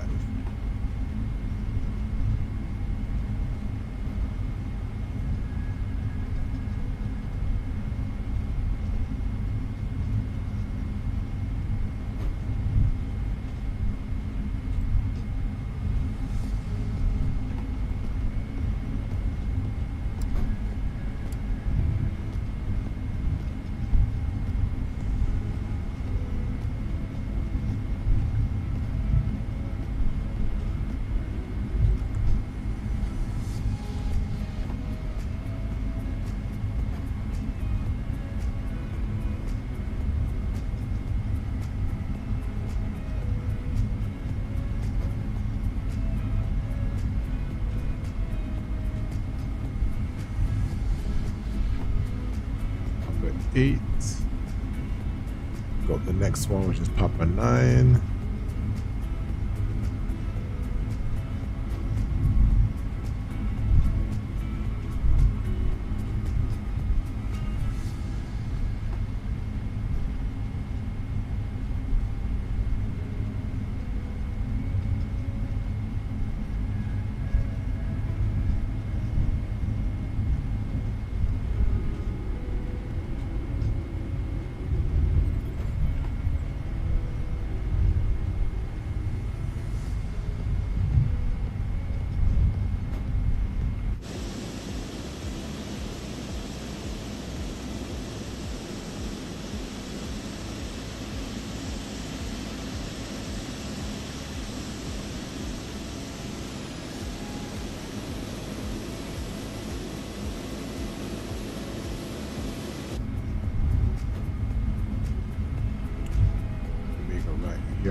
line.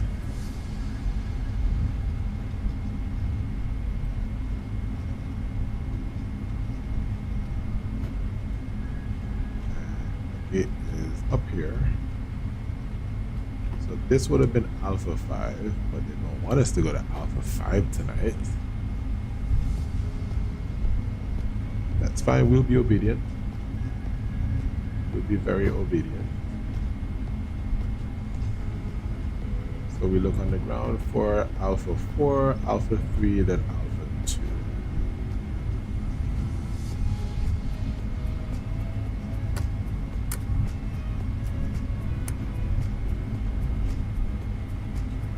That can come off. We have Alpha 2 coming up here. We'll follow the line, so overshoot it just a bit because it's a long airplane, and make that right.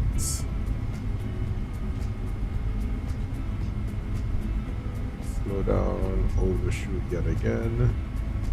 Then we come and turn back.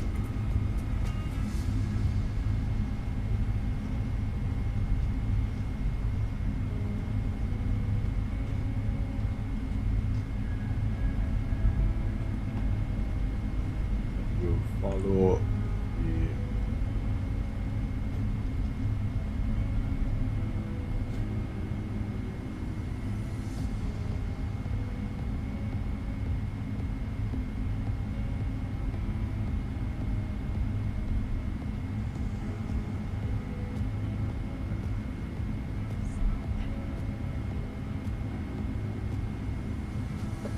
the brake is set. APU is available. And we have the OK sign that we can turn off.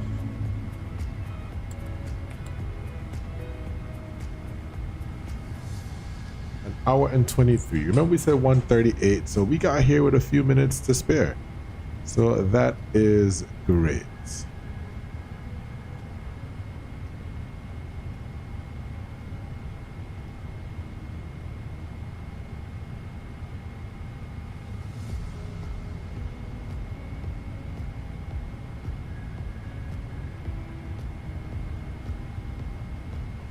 See our N2. Beautiful, below 10%, so we can turn off the beacon, and we will add the shocks, and we can call for deboarding.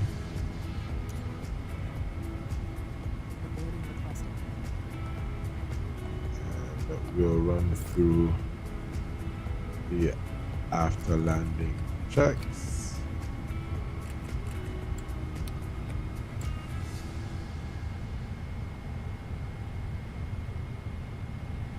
Then do the actual checklist. So hydraulic is set, everything is parking brake is on, and the shutdown checklist is complete.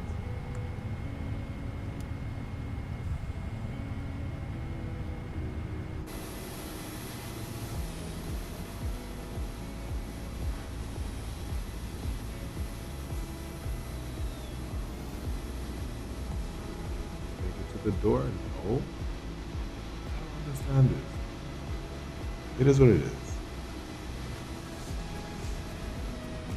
It did not make it to the door, so we won't see the passengers coming out. But there we are, ladies and gentlemen. There we are. So I should have probably just come forward a bit more less listening to that stupid thing. Oh well. It is what it is. But we are here at the gate in Taiwan.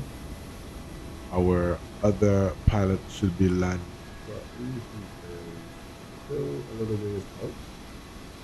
But our friend Stefan is about to turn final. And while we're sitting here, we will watch his arrival because we are right by that runway. So there we are, guys. We are here in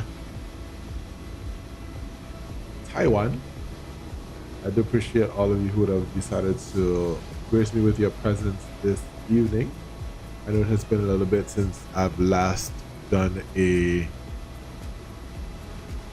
stream. Life has really been lifing, so I haven't been able to do the streams like I'd want to on a regular basis, but we'll see how best we can get those done and keep the stream system going. Once again, if you haven't already done so, please click the subscribe button. It will do the channel a great deal with you doing so. And also, once you click subscribe, hit the notification bell so that you don't miss the next time that we go live. You could also join the Discord, and you would see the Discord link in the chat. There's where you can also interact with me outside of the streams. Also, if you have a particular flight that you want me to do, particular aircraft you want me to fly, feel free to also share that in the comments or in the Discord. There's a section there that talks about flight requests, so you can definitely do that and we can try to accommodate as much as possible. I have preferred aircraft, but again, we can make accommodations as far as possible. Once it's available in the sim and we do have it, then we'll definitely use it. For the Airbuses, I am preferably gonna fly the A350. The A380 is available. I just have to do a little bit of tweaking to get that sorted out because of how my setup is with the Bravo quadrant, but we can still work that out, not a problem. And also the 320s, 319, 20, 21, those are also available. I could do a Neo 320, and there's also a Neo 321 on the sim, but of course, when it comes to doing real world representation, I think there's only the Pratt & Whitney that's available on the flight sim right now. And again, that's just generic, so it may or may not operate like it's supposed to. We're waiting on the A321 and 20 Neos from Phoenix. Haven't heard anything from them for the years yet, so I'm hoping that they're very close to release. I know they're supposed to be releasing something else for the CEOs. I don't think that would have dropped, but once that drops, then it would be that they're very close to the release time for the Neos. Once those become available, then the 320 baby buses are complete for me. I don't necessarily have any intentions of buying the FS Labs. It's not necessary in my view. I will, even though I would love to have a 321 Neo right now, I would rather wait and spend one money for the Phoenix, because you get the 320s and the 321s from Phoenix, which are the Neos. So I'll wait for those. That's fine. It's taken a while. I'll be okay. 737s, we do have the Max as well, the iFly Max. Hoping that PMDG would also drop their Max very soon. I'm hoping that doesn't happen while I'm on vacation during the summer, but it is what it is. Whenever it happens, it happens. And then once we get off from summer, life be spared, we should have the 757, which is what I am highly anticipating, because once that drops, then you guys will probably be sick of me with the 757, because that's what I'll be flying non-stop. I'll be flying the 757 non-stop because it is my favorite, all-time favorite aircraft. So really looking forward to the 757 on the sim. I know for a fact that those guys over at Blueberry Simulations have been doing a fantastic job with the visuals and so on. It's just taking quite a while. We would have hoped that it would have been released already at the start of 2026. However, they've said that they're still working on some things, and so we give them the benefit of the doubt. We give them the benefit where they can work on it. It's their first product, and so we want to ensure that they are going to put their best foot forward, which is perfectly fine. Perfectly fine. The anticipation is just building since we really would have heard of this a very long time ago, over a year now, and nothing as yet.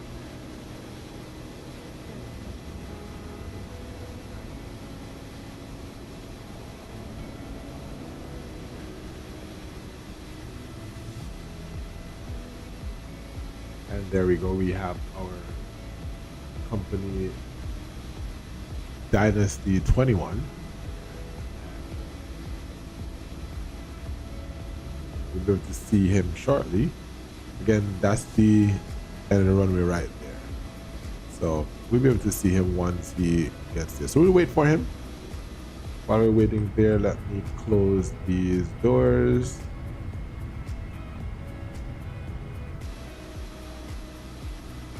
That is done.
You. There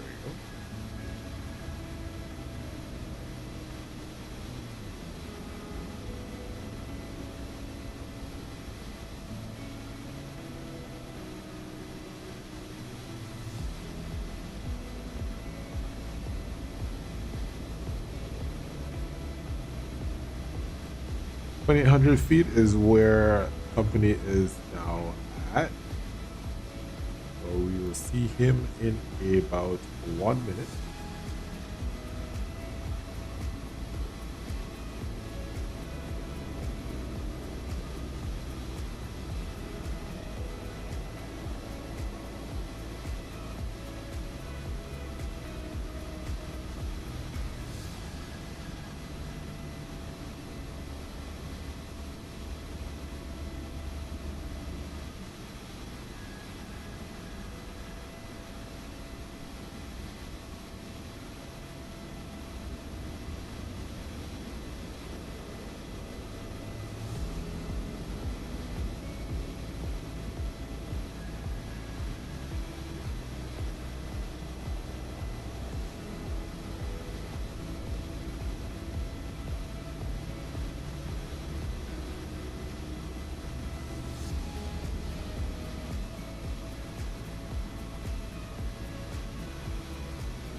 We see him. Oh, there he is.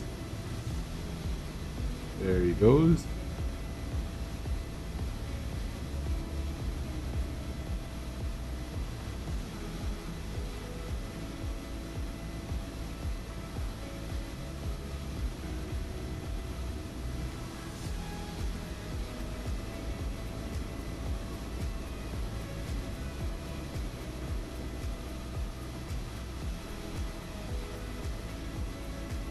Where'd he go?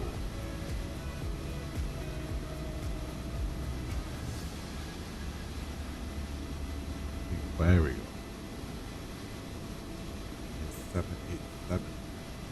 Oh, put it this. Yep.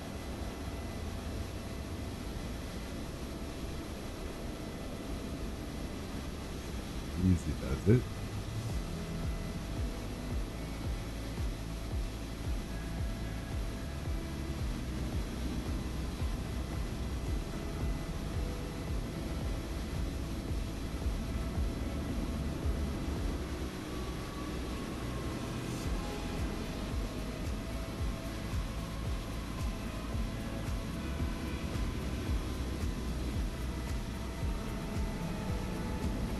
Touchdown.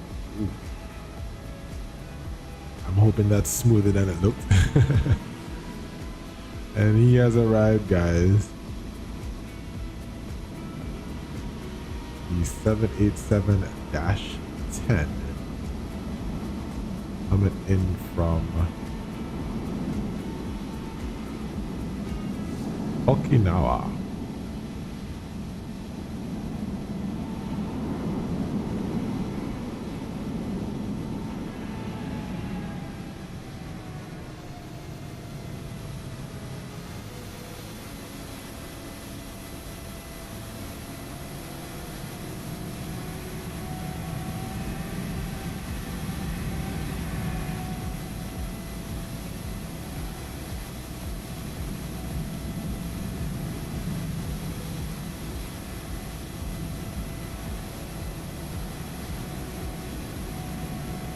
There we have it, ladies and gentlemen. We are done with this flight. We've concluded. We have our brother who came along with us in his 787-10.